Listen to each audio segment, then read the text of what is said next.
September 2013. The clouds gathered, the drops began to fall, and they didn't stop until Boulder had received nearly a year's worth of rain in only 8 days.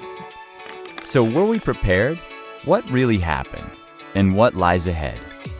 First, let's look at the facts. Boulder is the #1 flash flood risk community in Colorado, so our city's been preparing for a long time.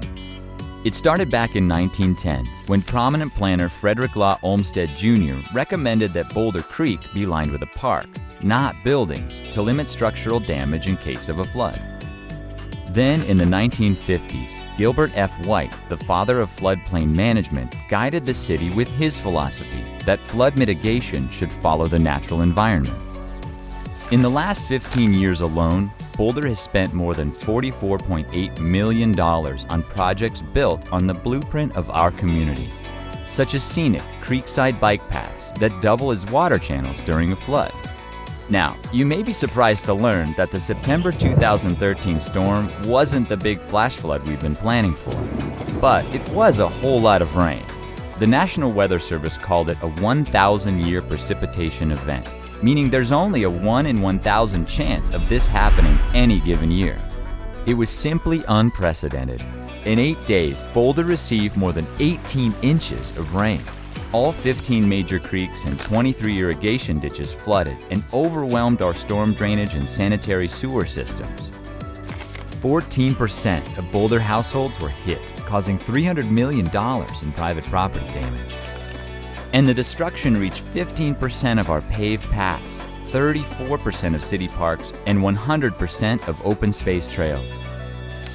But despite it all, Boulder was prepared. Critical water and wastewater treatment facilities stayed operational throughout the flood. Drainage ways, underpasses, and paths successfully conveyed floodwaters through town and away from properties. Thousands of feet of drainpipe and 720 tons of creek debris were cleared. And 1,700 volunteers worked more than 7,000 hours to help.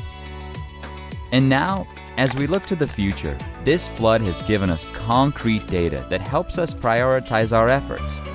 So, while we can't disaster-proof Boulder, we can remain resilient against flooding, fire, drought, and other dangers. Now is the time to learn from what happened and better prepare for what might. Together, we will move ahead instead of falling back, and no matter what, we will endure. Boulder is our home, and it is the city where resilience lives. Discover more about the flood and our future at boulderfloodinfo.net.